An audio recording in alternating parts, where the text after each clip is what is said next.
भूत का स्कूल। ही खुश थे कि वे उस भूतिया स्कूल से बाहर आ गए। उनकी जान बच गई थी, इसलिए वो लोग बहुत खुश थे। साथ ही उन्होंने यह सीख लिया कि भूतों के साथ मजाक करने का नतीजा क्या हो सकता था। उन्होंने फिर कभी भी उस स्कूल में कदम नहीं रखा और उनके लिए वह रात उनकी जिंदगी की आखिरी रात हो सकती थी।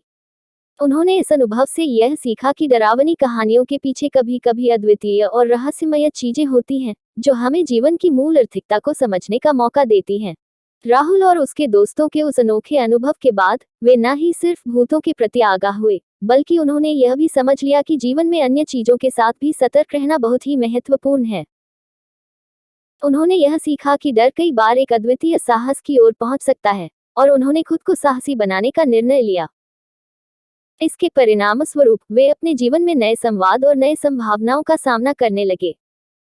उन्होंने यह भी जान लिया कि पुराने स्कूल और खंडहर आपको किसी मुसीबत में डाल सकते हैं, लेकिन नई शुरुआतों और समर्पण के साथ आप किसी भी डर को पार कर सकते हैं।